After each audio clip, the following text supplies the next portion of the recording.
My name is Ammon Bundy, and I'm the third son of Cliven Bundy. And I'm reporting back because many people have asked me about Bill AB408, the Nevada's Resource Rights Bill.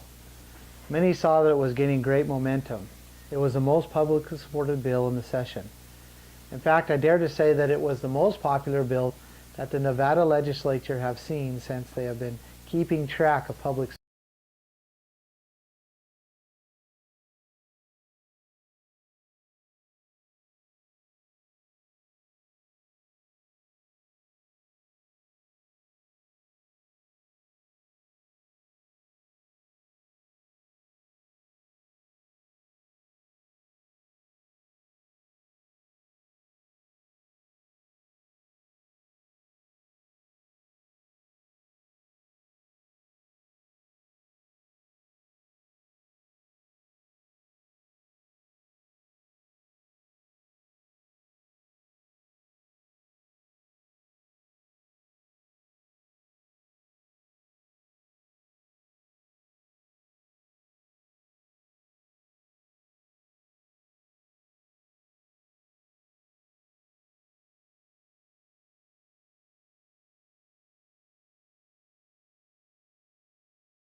LCB wrote the bill the way they wanted and managed to give us no time to correct it. 2 out of the 3 main pillars were not even found in their writing of the bill, and we were not given time to correct it. You may say, well, the LCB is really busy and they make mistakes too. This is true, but the same thing was happening to bills that favored the people all over the legislature. The devastating part was that the LCB would not let us amend it before publishing it. So the incorrect bill was printed, distributed, and posted all over Nevada. The legislatures and the public were being misinformed about the content and intentions of AB 408 from the beginning. With the damage being done and everyone receiving wrong information, we needed to get the bill amended as soon as possible and try to get the right information out there. We corrected the writing, and I was informed by Michelle's staff that we had to get all of our changes approved from the LCB. Every word, every comma, period, and so on had to be approved by the LCB. I was alarmed by this, but still very naive to what was really going on. After sending it in, the LCB informed us that they did not agree with our changes.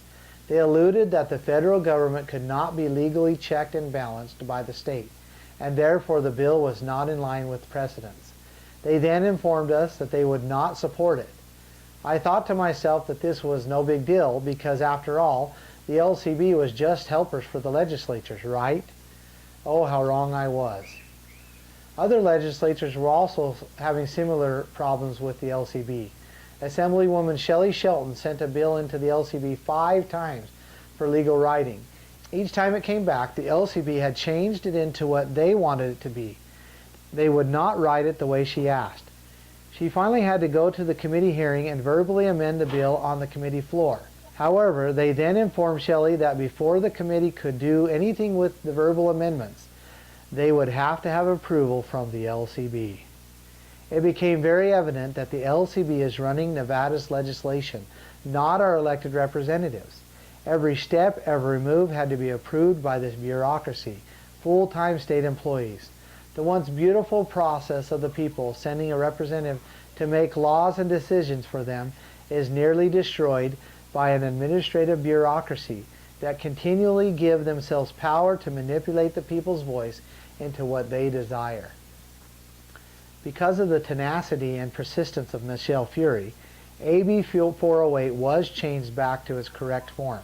However, the LCB threatened her that if she did not write it the way they wanted, they would tag it as unconstitutional, and then they would report it to the other legislatures so that they would not vote for it.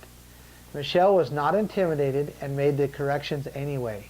The Friday before the committee hearing, around 8 p.m., the LCB slipped a packet under the doors of each legislature on the committee. The packet stated that AB 408 was unconstitutional. This, of course, is one of their many tools to kill a bill that threatens theirs and other bureaucracies' powers. Slipping the packet under doors after everyone has gone home for the weekend was another dirty trick. It intentionally left us with very little time to rebuttal their actions before the hearing. Hundreds of people came to the hearing. It was the most attended hearing in the session, but most did not realize what was happening. Multiple government agents, bureaucrats, came to the hearing to testify against it. These were not just citizens. These were full-time government employees, bureaucrats, that were looking out for each other. This was an organized attack to scare the elected representatives into abandoning the clear desires of the people.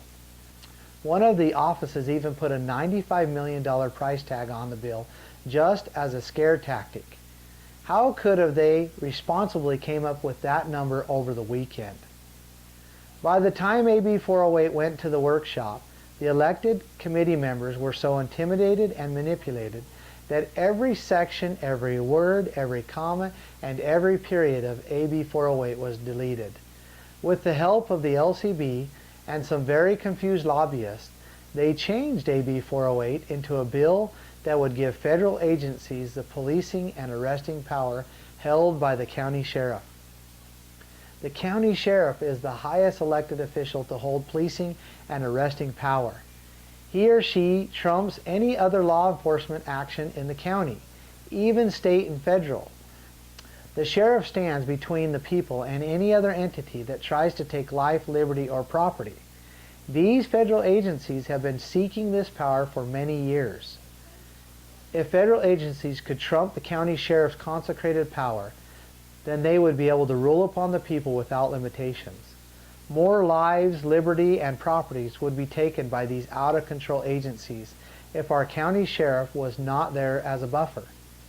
It was no coincidence that the very popular AB 408 was being hijacked to give power to the bureaucracies rather than take it away. AB 408 went to the assembly floor in this perverted, devastating status. Michelle Fury, Shelley Shelton, and a handful of other legislators planned and tried to amend the bill back to its original intent on the assembly floor. They had committed to each other that if the amendments could not be made, they would do all they could to kill the bill so it would not go into effect. It was a fight that made front page news, but the amendments were not passed, and so the bill was killed. At the close of the Constitutional Convention of 1787, Ben Franklin was asked, "Doctor, what have we got?" He responded, "A republic if you can keep it." Throughout the span of a few generations, we have seen this once thriving republic evolve into an oligarchy. A oligarchy is a system of government where the citizens are subject to the rules and laws of a small group of people. This country is much closer to an oligarchy than a republic. This change of government has come by means of administrative regulation. Regulations that bureaucracies, full-time government employees, implement to solve so-called social problems. There are so many administrative regulations and codes, they are so detailed and thick, and the consequences of non-compliance are so grave that good people are afraid to exercise their agency in making choices. They are afraid to go into business or expand business. They are afraid to build their own homes. They are afraid to discipline their children. They are afraid to get their own health insurance. They are afraid to stand up and speak their minds. They are afraid to live the American dream. The risk is just too high. As I so clearly saw in Carson City, our own elected representatives are in bondage to this system of government.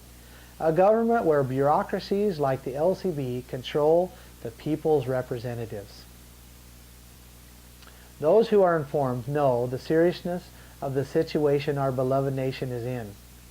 But we must not lose hope. We have been shown patterns that we must follow to restore liberties. I know God has not written us off as a people.